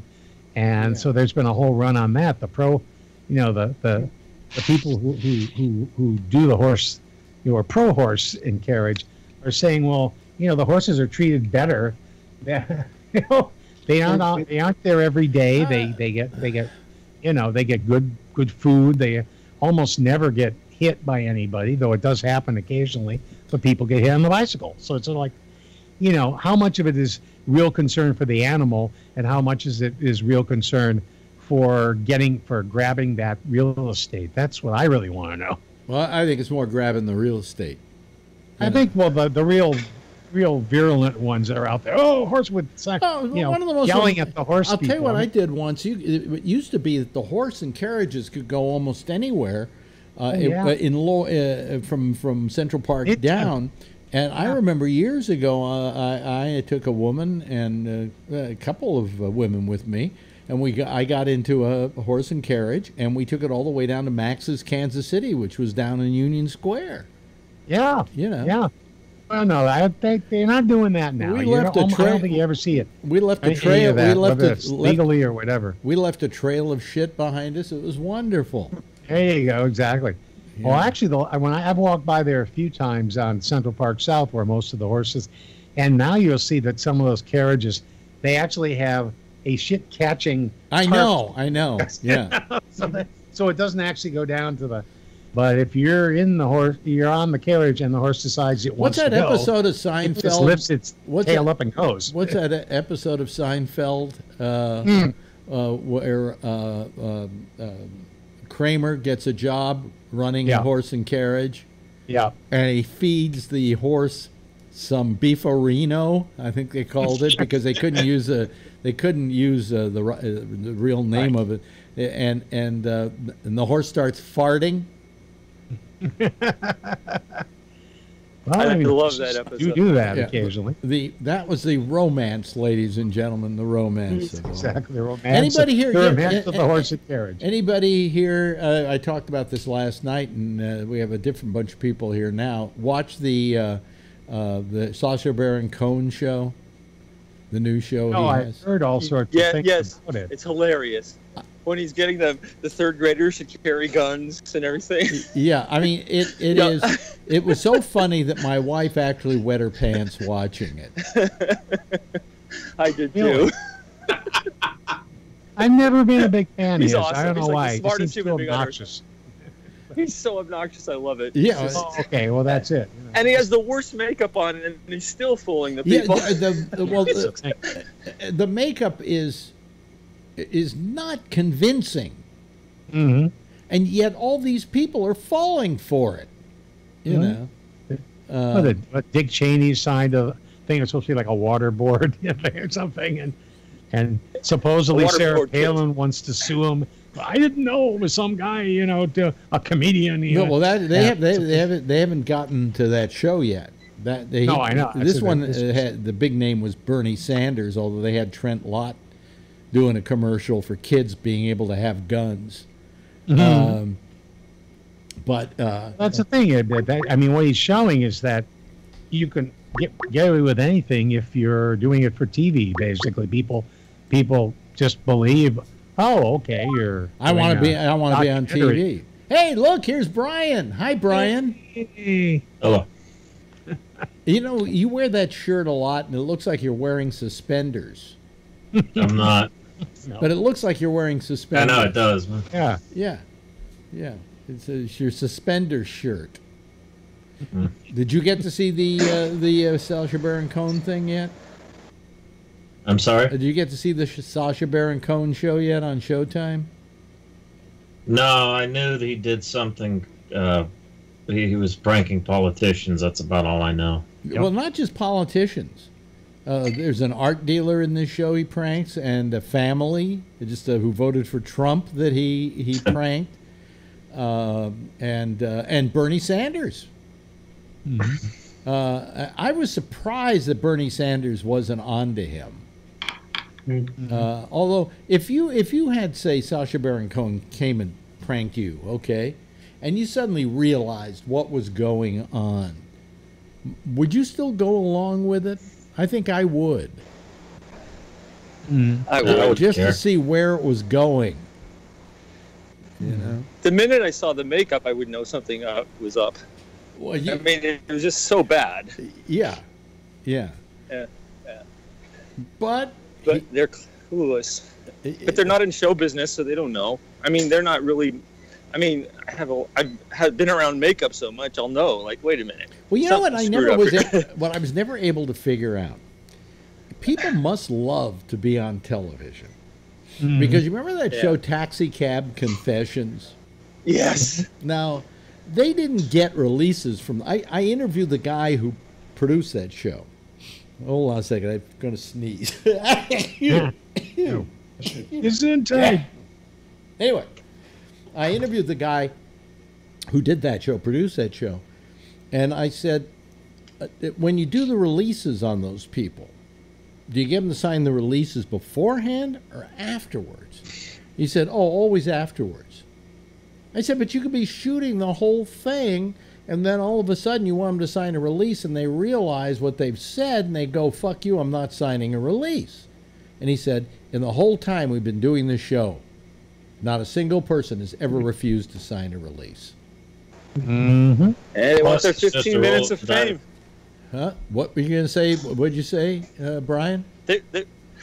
That's a plus. Well, that's an interesting answer, but my answer, more matter of factly put, would be it's just a roll of the dice. If they say no, then well, you wasted maybe 3 hours, but then you go on and do another 3 hours. But I asked him. I said, fall off the horse, you get right the fuck back. But you know, ride the horse again. if you get some really good tape, you know, that would make a good segment on the show, and then you can't get the release, then you're out something. But the thing was, he said, everybody wants to be on TV. Everybody was signing the releases, even if they were getting a blowjob in the back of that cab. You know? Everyone wants their 15 minutes of fame, Alex, like Andy Warhol said, right? Yeah. Yeah, they'll get it whatever way they can. And Trump's managed to stretch it out to 20 minutes. So, yeah. Trump's managed to stretch it out for 40 fucking years. Well, the old saying goes, you can fool some of the people some of the time, but not all the people all the time. But if you can do it once every 4 years, you get elected. True. Oh, boy. So you know what I bought? It was a big holiday just finished. I don't know if you know the big holiday that just finished up here. But National Donut Day? No, that was last Riddance. No, it was Amazon Prime Day. Oh, yeah. And they had a lot of good deals on stuff. So I don't know why I did this. They had a thing called the Echo Show, which is like the little TV they have. And it's $229, and they were blowing it out for $129. So I figured, save $100, why not? I already have an Echo Spot. I already have a regular Echo. I may as well get this one. This is great. I could ask it to play the lyric while a song is on. Let me see the lyrics, and it'll run the lyrics of the song. Cool. And I can get it to change the channels on the TV set, and it's got a nice screen, and it has beautiful pictures they put up there, like of jelly beans and flowers, and and I put it in the kitchen. It was a perfect I'm gonna have place. to save up my next $100 for this. Huh? What? I'm gonna have to save up Yeah. for my next $100. Well, I now own 3 Echo devices. Jeez. Yeah. You have them talk to each other? No, and I don't keep them in the same room, because if I go Echo, they all go what at the same time, you know. Yeah, right. I have enough problems with the one in the bedroom. All of a sudden, something will be said on TV or something, and there's a little speaker surround sound speaker next to the spot that's on my nightstand. And so it's the little round one they have. And you're like they talk to each other and they start plotting, the overthrow of humanity. Yeah, but all of a sudden, she'll start talking out of nowhere. Oh, that was in 1975. What? You know, and nobody said Echo. Nobody triggered her. I ever say Echo instead of Alexa, because if I say with my name, it would become a problem. But they say, she'll just start talking. She's got Alzheimer's. Hey, Alex. Yeah. I have a Google Home, Yeah. and the other day I asked it something, and it didn't know, and I said to my wife, I said, that fucking thing doesn't know anything, and Google Home says, I'm so sorry that I disappointed you again. Swear to God, we were like dying. And then it never did it again. I tried, but I can't get it to do it. You know, you used to be able to say, tell me a dirty joke, and it would tell some stupid joke that was not really dirty. Now, it won't tell dirty jokes anymore. I'm sorry, I don't understand. I was thinking of putting the Echo in here. In the office, but I'm just afraid that it would start, babbling or something while we're doing the show. And, I'm certain it would.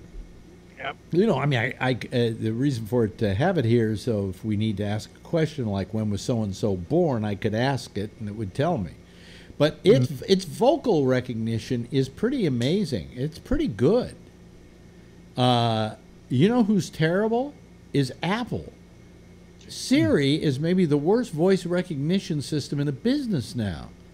I can say something to Siri and she never hears it right. you know. And I talked to our cleaning woman, and she can't use Siri because she has an accent, and Siri doesn't understand accents. But my phone recognizes me. See? It just opened up, and there we go. And you know what is great about this face recognition? Let's say you call me, and the phone is ringing. I wondered why it was, when I would look at it, all of a sudden the ringer would go lower and lower and lower, and I thought maybe there was something wrong with it. No, they built that in, that if it finally recognizes your face, it lowers the ring because they know you're holding the phone, and you don't want to be annoyed by it being too loud. Huh. How cool. Yeah, it is cool. Yeah. Hey, Alex, I told my Google Home that my name is Mr. President. And so when I say, hello, hey, Google, how are you this morning? And it says, hello, Mr. President, would you like your schedule today? Kills my kid every if time. only. He thinks I'm such an idiot. I love it when it calls me Mr. President. I have to Well, say I that. told Yeah, Siri that my name was piece of shit. And it would always like, well, piece of shit, you have some mail. You know. That's what I was thinking. Asshole would be another good one, too. Asshole. Would be another Cocksucker one. would work. Good morning, asshole. Yeah, this would be a good one for Brian because he likes to use the language. Right. Or in like The Jerk that Steve Martin called his dog Shithead. Shithead. You could be Shithead. Good Right. morning, Shithead. Yeah. I don't think I want any of that stuff. I don't know why. I just don't need any more voices in my head. Then he's already got. Yeah. Yeah, Yeah. really. Yeah. Yeah. God. I don't think I've ever bought anything on, on Amazon at all. My sister occasionally sends me like books and things that I ask for Christmas, and it comes on Amazon. But I haven't done it. You've never bought an Amazon product? I don't order anything not on Amazon. If I need a box of bandages, I will order them on Amazon. Right. I'll buy shit on eBay too. Well, eBay, yeah, I've done that. Well, because I'm on Shecky's Prime. I can get on Girlfriend's Prime, but I don't. One day years ago, he said to me, "Hey, I can have other people, like 3 other people or something on Prime. So do you want to be on?" I said, "Sure." So that's how I get my Prime. All right. So I don't pay anything per year. And I'll see sometimes, what is the cheapest thing I can order? And I'll see something like 50 cents. And they'll send it to me. Yeah, amazing. You know, it costs them more to send it to me than it costs, than they made money out of it. Yep. But it's amazing. It's amazing. Yeah, are you raising your hand? Yes, Ray. Yeah, I have less than 10% of my battery, so I'll either hang up. You know or something? disappear. This is what's so stupid about working out. They should be able to allow you to attach your USB port to that bike so that while you're pedaling, you'll be powering your phone. They do on the other bikes, on the life cycles and stuff, but not on this one. What, you can actually charge your phone? Yeah. That one has a USB port on it. I see it from here. Yeah, but is that for power? But I don't have a connect. Yeah. Is that for power? I'm not sure. Mine has the attachment at my place, but it isn't for the newer phones. It's the old big thick attachment, you know. So. Yeah. Oh, this one, the one next to me has both. It has the thick one and it has a USB port, but I don't know if it powers or not. I don't know. Yeah. Yeah. Anyway. So. No, there have been things happening, and I can't remember what the hell they are. They all. Well, you know what I loved was that. I mean, I know it's old news, but the miracle of getting those kids out of the cave. Oh yeah. I watch. What they did is just amazing. Well, and the coach in there, he was a former Thai monk, and so he taught them how to meditate. So that they spent hours every day, meditating, so they wouldn't freak out, and it worked. Yeah, that story, I loved it when that story was happening, because it superseded a lot of Trump. It upstaged Trump. In a media that just has found Trump as just the gift that keeps on giving. for a change, they had another story they could run, and it wasn't a controversial story. It Must was be a a nice feel-free story. night. It was what? It must be a feel-free night because I don't see him Thank on. God. No, Yep. it's a feel-free night. Yeah. I'm just thinking about Trump. I'm thinking about Trump as you're talking, Ali. I don't mean to interrupt, but as you're talking, the more and more I want Trump to like have a stroke or a heart attack, and I want every infinitesimal second, nanosecond film as he's stroking out on live national TV. That same pig, I want him deconstructed, and I want his warts in full bloom to show on live TV, international coast-to-coast coverage. And I want his whole fucking family humiliated as a result of this. Well, here's a good question.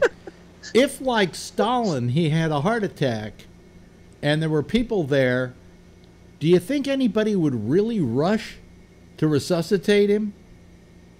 Well, the I don't Secret care Service if they sort of has rushed or not. I want him to have that heart attack, and I want to see it every second of it. What you And I want? don't want it edited. I'll tell you if what I you miss what, the no, live coverage, I want to see it, on repeat. I will do you. YouTube. I'll do you one better. It should be in slow motion. Or if even if he shits himself, Yeah. and he has to, and I mean, like he shits blood. I'm not talking just a normal shit. I'm talking like health.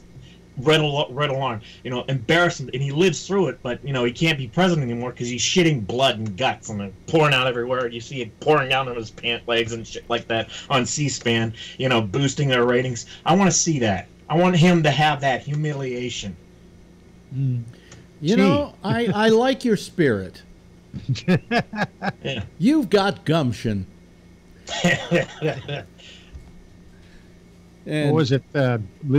Lou Grant said Mary Richards on. Yeah, I was like, yeah. You got. I hate guns. You've got. You know what? You've got got- spunk. You know what? I hate spunk.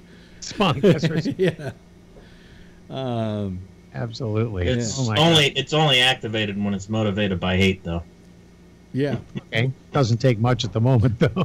Well, No, it doesn't. you Not with this pig in the can White House. call Jack after this show is over and do that same exact material, and nobody's going to stop you now. It'll seem forced, though. I'm sure something else will trigger me, though. Who knows? Oh yeah. Well, I mean, I like your outrage because it's an outrage that while every one of us probably feels exactly what you were saying, none of us really want to say it. Yeah, I know I said it, but you all were thinking it.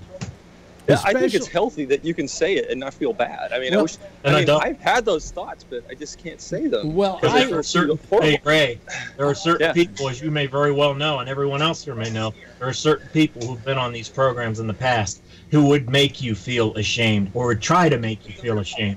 And I think you know who I'm referring to. Oh yeah. Yeah. But as I say, the coast is clear on that one, so you're welcome to go on there and wail away. Yes. Well, even if the coast wasn't clear and that person was still on there, I'd still do it. I don't give a fuck. Right. Is the election over with though for that person, or has No. it happened yet? Oh, No? it doesn't okay. happen till next year sometime. Something Oh, like that. jeez. Okay. Yeah. All right. But Whatever. But at least we don't have to hear about it, Ad nauseum. But did she take herself off? No. Well, Oh, okay. well, she kind of took herself off, Oh, okay. I said, Okay. no, well, here's what happened, actually. I didn't say, get off the air. I just said, I don't want you promoting your candidacy any longer on the air. Number one, it's boring. And number two, if you were working at a radio station, you'd have to leave the radio station while you were running for office. So, True. Yeah. if you want to have a bully pulpit, go do it somewhere else, for your campaign. And she chose to take it somewhere else. So, Yeah, there was that guy, that politician in San Francisco years ago. I can't remember his name. He used to be a good talk show host on KGO, but whenever he ran, he'd go off the air. Well, because that was a ruling. Forget his name. But that was a ruling in broadcasting is that if you were running for political office, you couldn't. It wasn't so much you couldn't be on the air, but you'd have to have all the people who were running against you on the air and give Equal them time, and give them equal time. And if you're doing a 3-hour show every day, that's a lot of time a station's got to give up to other people. See, I'm even more forgiving. I think I'm even more forgiving than you are, Alex, on account of the fact that I don't care if you're running for the position of the Grand Poobah of the Church of Satan, as long as you don't make me feel like a piece of shit by pointing your finger at me or anyone else, including Phil, by making anybody else feel like a piece of shit or less of a human being, simply because they spout things and say words that offend you. Yeah. I won't do the same to you in turn. Right. Well, run for office all you want. I don't give a fuck about that. Just, if you're going to point your finger at somebody, do it off the air and make sure, none of us are. Where did I have a discussion about with somebody, and I can't remember. I think maybe it was with what's his name, Stephen Pearl, but I can't remember. And the question was, if you had somebody who wanted to, was pro-Hitler, wanted to come on and be pro-Hitler, would you be against having them on? And I said no. I said I don't prevent anybody from coming on and talking about what they want to until what they're doing may hurt people. Then if it's going to hurt people, yes, if the guy said, I think Hitler was a great guy and he was a wonderful guy and misunderstood, and I'm all for Hitler and I'm all for what he believed in, but the minute he said we should kill all the Jews, then it's goodbye. Mm-hmm. Then you're over the line. Because then you're advocating the hurting of people. Like, for instance, with Donald Trump, you weren't advocating hurting Donald Trump. You were advocating him having a massive stroke and being able to see every sentient moment of it. And it would be great also in slow motion, as I say, and you could play it back, you play it backwards, you play it forwards. The shit coming out, the shit coming back up in. Yeah, right.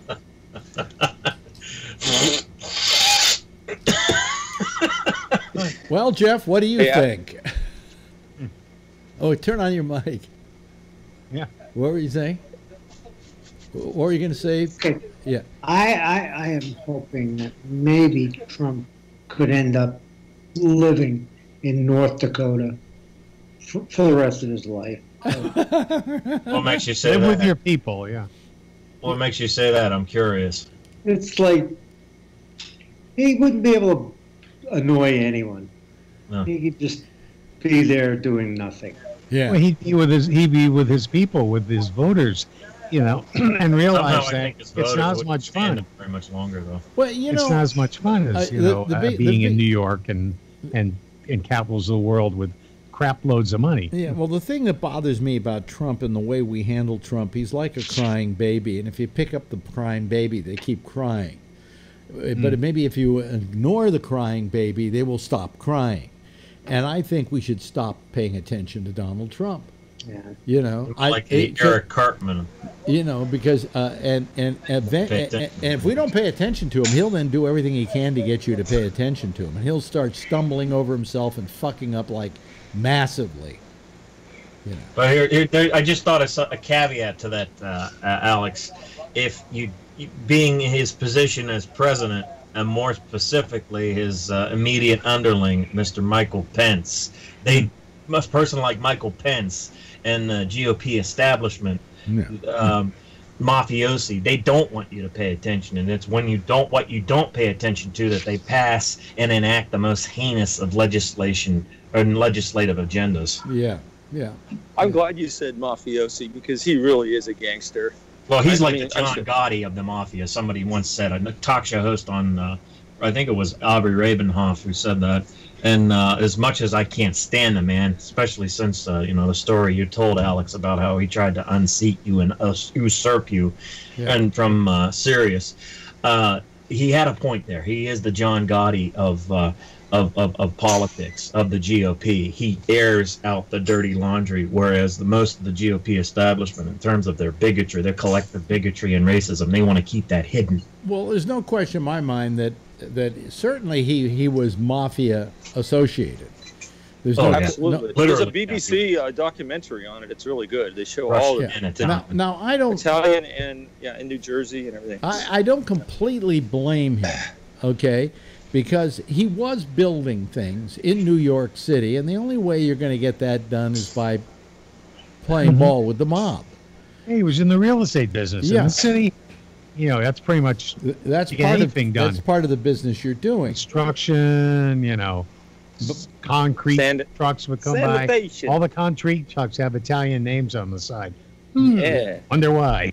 It's sanitation. We are big in the construction business. Hey, Scott, you've been quiet, Scott. Why haven't you been talking? You afraid? What are you, chicken? No, I'm just listening. I'm just listening. Yeah. You guys are talking. Yeah. Talking is fine. Yeah. Boy, you know, every time I see you with your hair down like that, I want to buy one of those cigars, you know, with the Dutch Masters on them. You know, remember Dutch Masters cigars and all the guys with the, you know, what you got hair. there?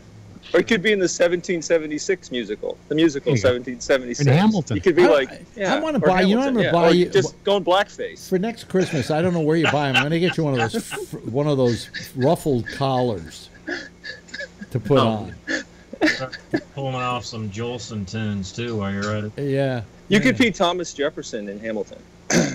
Huh? He could be Thomas Jefferson in Hamilton. That's right. And Lafayette. Only he doesn't rap. That's the problem. Or King George. Oh, King George. You could be King George. Yeah. Yeah. I'll work on rapping. Okay. Close enough. There you go. Got a smile anyway. Yeah. I went and saw School of Rock last night. What an amazing show. Has anyone seen that? The kids? I saw the movie with Jack Black. Yeah, I mean, on stage, it was amazing. These kids are incredible. What's interesting is who wrote it. Yeah. Andrew Lloyd Webber. Andrew Lloyd Webber. It's not the kind of thing he normally would have written. And it was in London years before it went to Broadway. Yeah. Yeah. Yeah. And I usually don't like his work, but I hear that that's a very good show. It is a good show. I think his best show is Jesus Christ Superstar. And this is his second best. So his first and last. I didn't like Jesus Christ Superstar. I saw it when it was on Broadway, and I thought the only thing it had was it was a great third act. But that's all you remember when you're walking out of the theater is the third act, right? Nobody goes out humming the first act. Well, I think people have improved the way they do it over the years. Yeah. Yeah. Yeah, I would say at the beginning they kind of didn't know what the hell they were doing. Yeah. Hey, listen, there's our theme song. Whatever the theme song was, what's it called? Swing That Jazz Stick. That's what it's called. Swing That Jazz Stick. Oh, there you go. I thought you said Jazz Dick. Use as much of our music as you want to. That's who does it. Hey, listen. Thank you so much, Jeff, for being here this evening. Always nice to have you here. And, of course, we've helped Ray pedal his way to good health this evening. That's right. He's doing all the workout that would have been done by Brian if he cared about working out. Right, Brian? I was going to say, he's taking better care of himself than I am. I'll admit that. Yeah. And, of course, I have to. There is the Dutch master himself, Scott Boddicker. And of course, John Rockwell is there as well. Hey, listen, why don't you all give a big wave goodbye to our audience, okay? That's it. That's it. Well, hopefully we'll see you again tomorrow night. Thanks for making a good show tonight. Great show. Thank you. And that's it. That's our citizens panel for this evening. Let me hang up on them rudely, and let me also get offline so Jack Bishop with the Intersection, who's up next, can use the Skype line. I'm back here again tomorrow night at 1 o'clock this morning is Connections, and then tomorrow night at 9:30 is Damian Chaplin. He does a little program called The Exchange, and then I'm back again tomorrow night with The Ramble, 10 o'clock. Same time, same station in life. In the meantime, as always, if you see her, tell her I love her, okay? Bye, everybody.